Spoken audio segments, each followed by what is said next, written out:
I had to love somebody that much. And I wasn't going to get married until I did. I never got engaged, never thought about marrying anybody until I met Steve. And he's just so easy to love. He's happy, just a happy guy.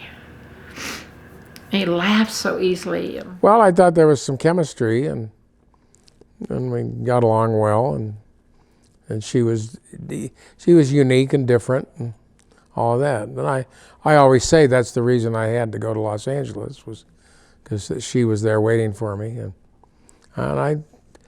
I believe if there was any kind of any spiritual guidance in my life, that was probably the best example of it. I remember in the 3rd grade or so, came home and they were putting a TV antenna on our house, and that was a big deal. So we got a TV finally. Do you remember the first program you watched? No, but I remember listening to radio shows like The Lone Ranger and Hopalong Cassidy and the Utah Theater, and they'd have movies on Saturday, and we'd go down there all the time and have spelling bees. And if you sold so many subscriptions to the newspaper, you could be on the spelling bee, and if you won the spelling bee, you'd get a bike. Oh, wow. I did that once, and Meredith Wilson met Wilson, who became a university president. He was in our neighborhood, and he said, well, here, let me go down, because I'm a better speller than you, and I'll win the bike for you. And no, I can do it myself. I'll do it myself. So I went down, and I lost the second time around on address. So I couldn't spell address. We went and took a year and went over to Hawaii, and my mother signed up for an exchange program. So I was in the 4th grade, and I think Randy was in the 1st grade or 2nd grade, and we went over there for a year, and that was a wonderful experience. We only white kids in the school, and had to matriculate in a Hawaiian neighborhood. We didn't have a lot of money, just my mother's school teacher salary, and so we lived in a rented 2-bedroom house, and that was pretty unique for that community, because all of the white people were wealthy and lived in a special town, and so we just lived with everybody else in a little cheap 2-bedroom bungalow. And so you had to matriculate with the kids in the neighborhood, and you had to do all that kind of stuff, and so that was great. Great experience. Oh, Mother and Daddy got it for me, because they liked Christmas and liked to make us happy, and then I thought it was over after I got my cowboy outfit and belt buckle and everything.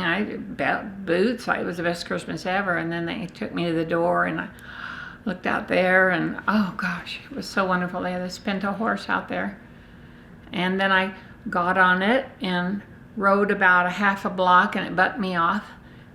And we spent all Christmas Day looking for the horse.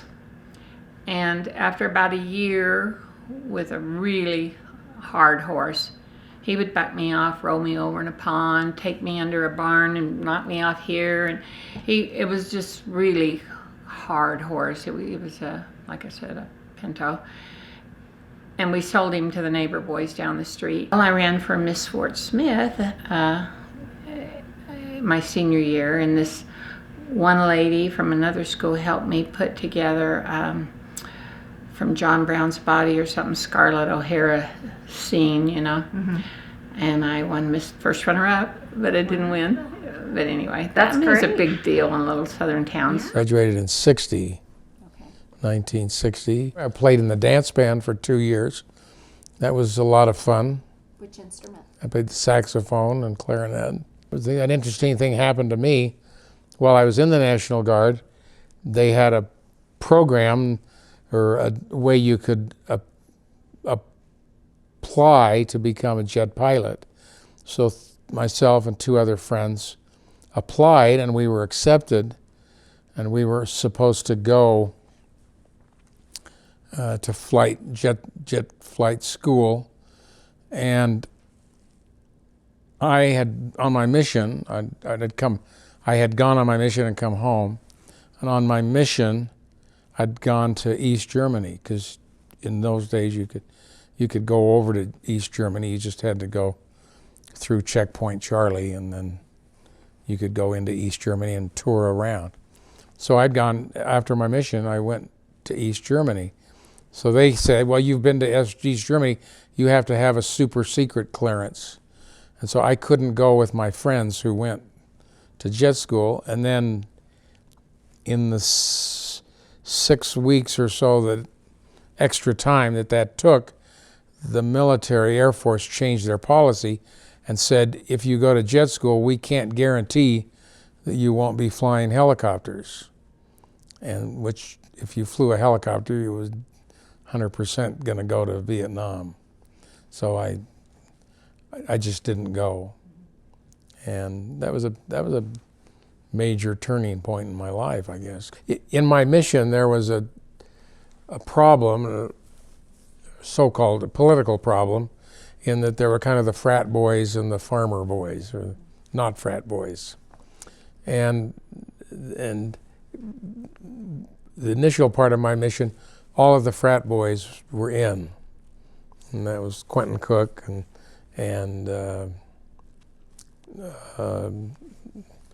all the guys that were in the fraternities at the U held positions in the mission.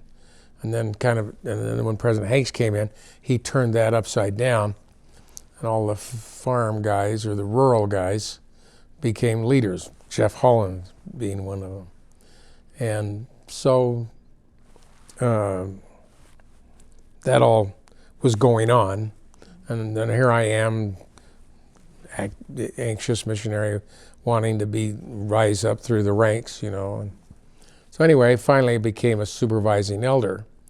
And then when I was being sent to my district, I got a call from the assistant, and he said, well, we've decided we're going to put all of the crazy missionaries in your district. So I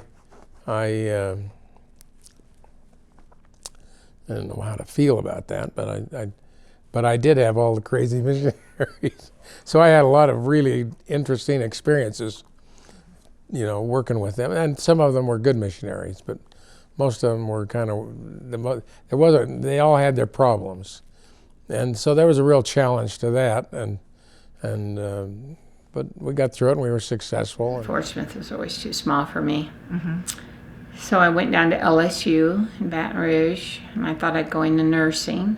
I had been a nurse's aide in high school for 4 or 5 months. I thought that'd be fun. And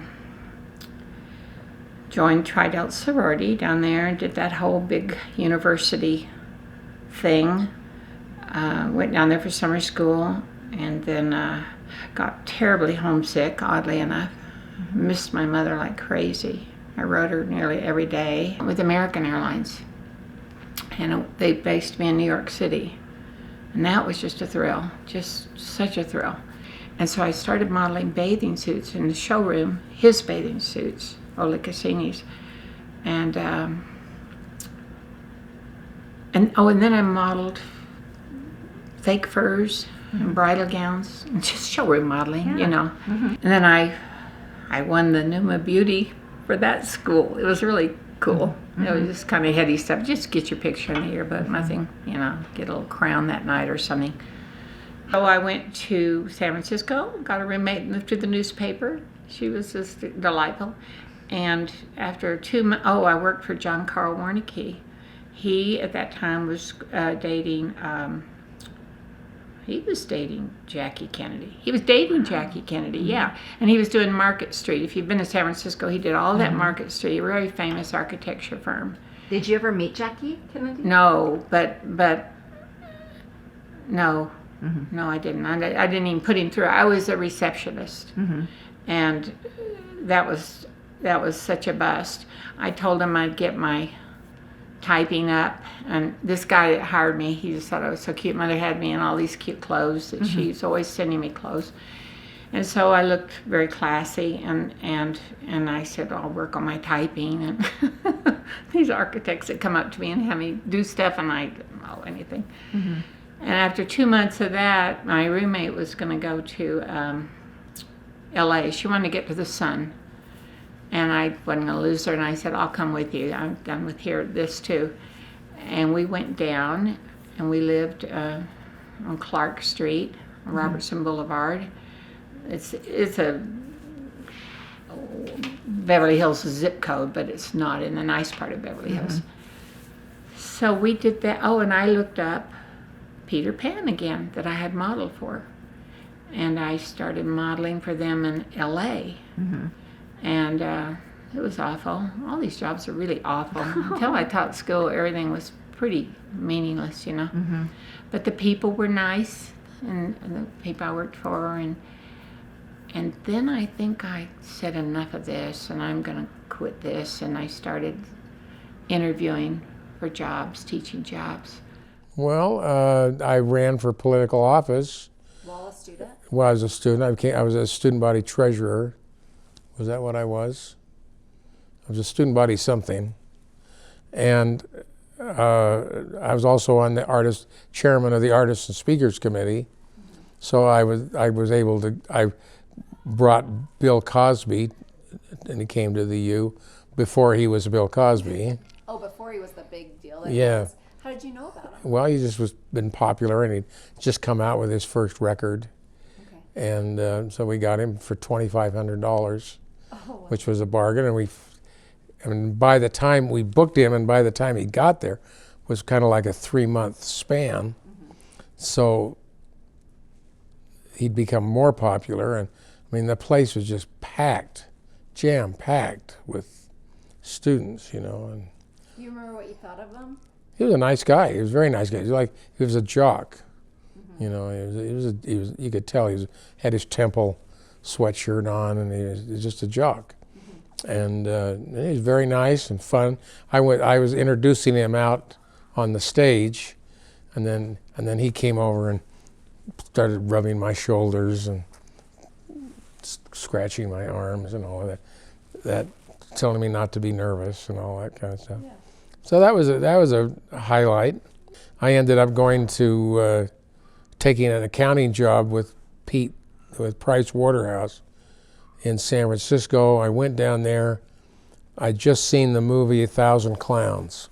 Don't know if anybody ever seen. No, very few people have seen it. But it's a great movie. And anyway, it's all about what you really want to do in life. And I went in expecting to have a nice job and a little office with my name on it and all of that. And they said, "Oh, you're a trainee. Trainees are down the street." So I went down around the corner, and there was this big warehouse, and it was full of maybe, I want to say, 500 people looked just like me, you know. And so I went back to their office and said, "This isn't for me." So I quit. And then I went and got a job working for Morris and Knudsen, big construction company. And then at that time I hurried up and applied to law school. And I wasn't really, I had decent grades, and and I took the LSAT during the summer, which you could do at that time. And I got enough. I knew I'd be okay getting into somewhere. So I applied to Georgetown and George Washington, and got in my car and drove back to Washington, D.C., went to law school. I had a little business that I was trying to develop, soda pop business, or a drink business from a product that they had over in England. And so I was running that while I was in California. And that's part of the reason I went to California.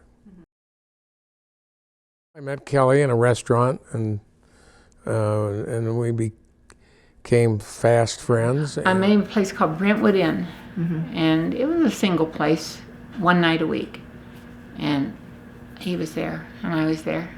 He says I looked at him like like I was beckoning him to come over. And I didn't remember that. I just all of a sudden he was just there, and he was really cute.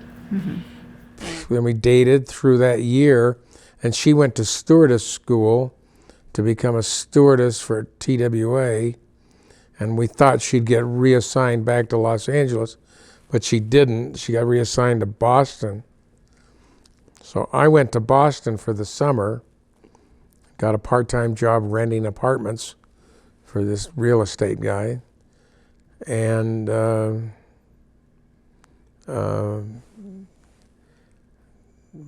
so we spent the summer there. And then we had just gotten couple of fights, and we broke up, and she joined the church in Boston and moved to Salt Lake City, and then I came back to Salt Lake City and got a job as city prosecutor. Oh, before he got there, I started going to church. And I went out to see the missionaries on the train out to Cambridge. On your own because On my he was a own, member. Because he was a member. In fact, I didn't ever know a Mormon. When I met her, she had to go find an encyclopedia and look up Mormon. I mean, that's how much she knew about Mormons. I haven't talked about my conversion a lot of years. Because I'm just so happy. And he said, and Kelly, it just gets better and better and better. And it has. It's just been a wonderful life in the church, and married to Steve and his family, and my sister came out here and joined, and my other sister's very respectful of it, you know, and we've lived a charmed life. And so I joined the church, and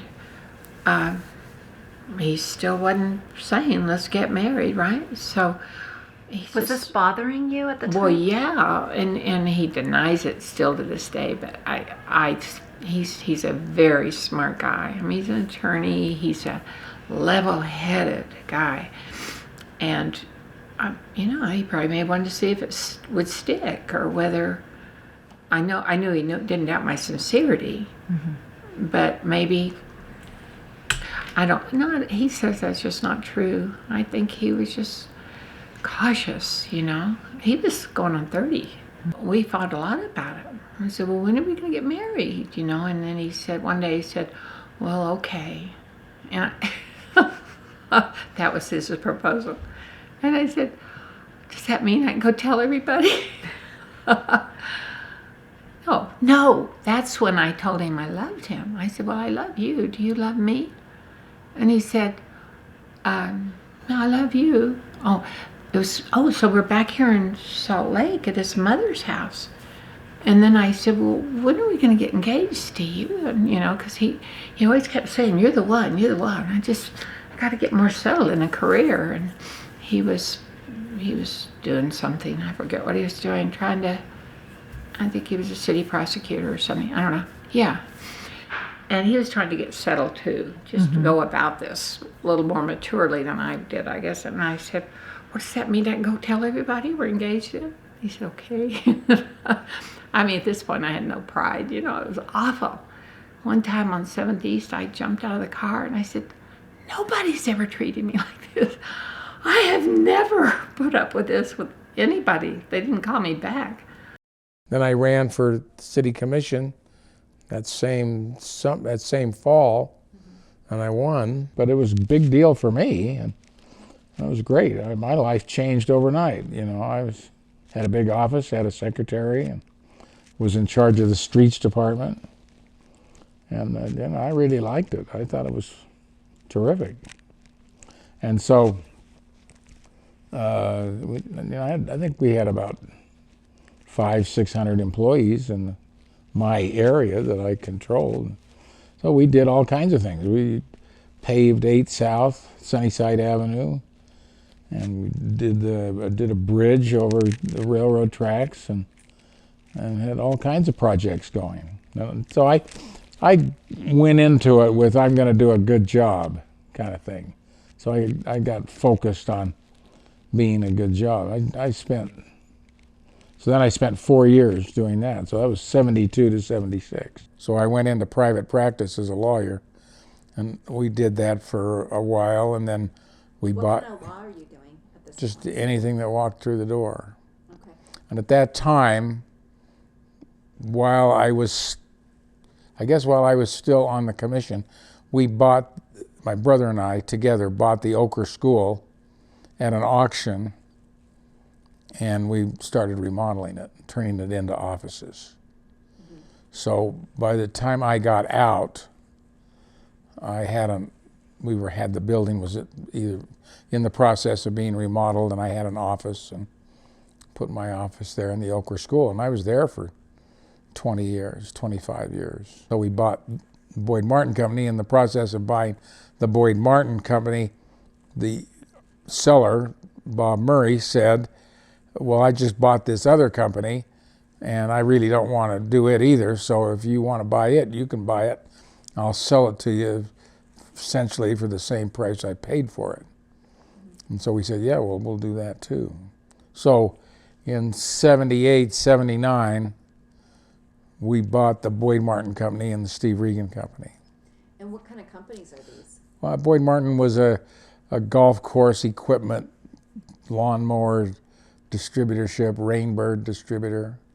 And then Steve Regan was a farm and ranch supply distributor, chemicals, fertilizers. In 2000, I ran for county council, and I won. And so I was county councilman for 4 years. I've always felt confident. I've never felt like I couldn't do something as well as somebody else, or that I could do different things. And you know, always willing to try. You know, I ran for office when I was at Roosevelt Junior High School, ran for office when I was at East High School. I don't remember winning anything. I won some position at grade school. Maybe that's what got me started. And then I ran and became a student body officer at the University of Utah and had different opportunities there. But again, I was always willing to be involved, and I liked being involved. And it seemed to kind of play on itself.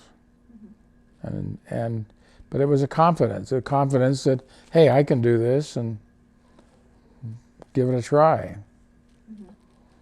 It's all family. I think that's the where the real success comes, in seeing your family become a bigger family. He said from the pulpit, which really made me feel good, and I'd never heard him word it that way. He said, Kelly and I have loved well. I think we really love each other well. You really like each other. Like each other. I think I love him more than he loves me. If he were to do that, I didn't need that.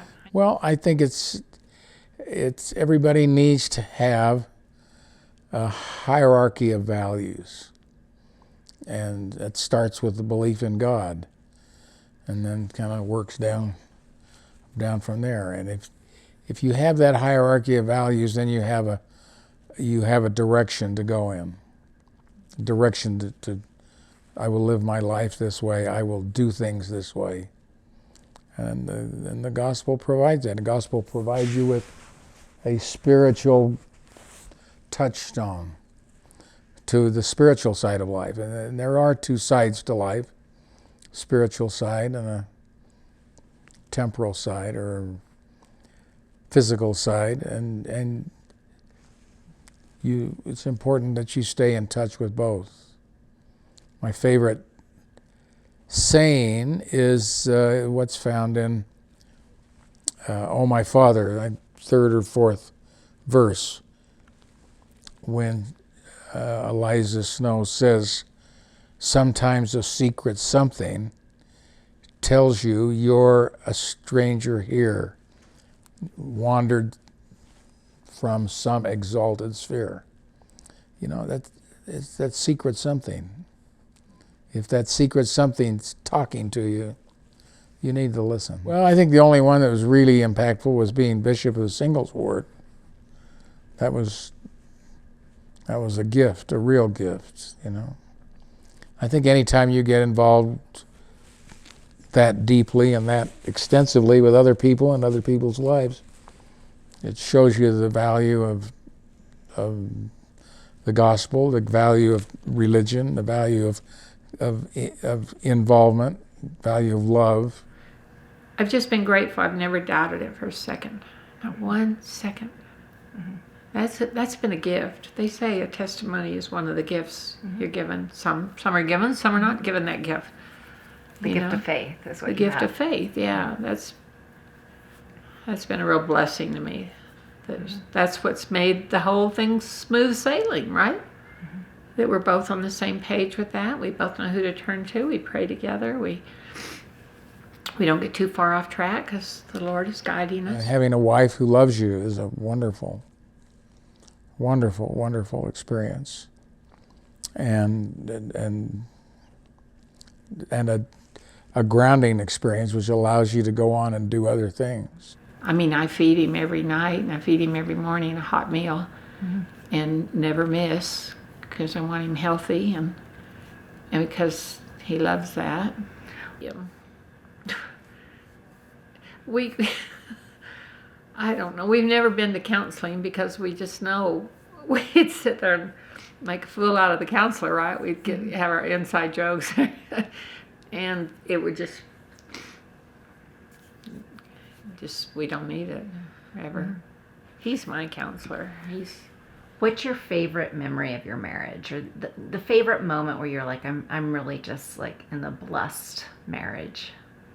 Every day. Every day. I know a lot of people my age are worried about losing their husbands, and they love their husbands too, and I know that. So I don't want to go there because I've been too blessed to, and I've had him so long. But from day one, just don't die, you know. Don't die. I just love this ride. Take it easy. Watch TV. His laugh, he has $1 million laugh. His smile, his teeth, got that moppy hair. He was a little more hippie then, you know. Not really. He was always who he is, but he's just so fun. He's so fun. I love being in his arms at night when we watch TV. It just feels so good, and he loves it. And we bicker over what to watch, or you know, I mean, we still go at it. Yeah. But nothing serious. I'm happy, and I've got what I need, and I've created things. I've been able to create things that I'm proud of, and I have a wonderful wife who loves me, and have children that are exceptional and successful. I think Steve loves to be loved. I would say that to any woman. Just really love him. Like that. How to handle a woman. Remember that? Camelot. Simply love her. Oh, it's just the fact that she's stuck with it and been the same person she was when I met her, and I'm amazed that she loves me as much as she does. That's a real gift. Even older I get, and the more people I see, the more I realize what a gift it is. He's so sweet. Now you've met him. Great laugh and smile and cute. And so you liked him immediately. immediately, I've been crazy about him ever since. Crazy about him. Sorry, it's just how it is.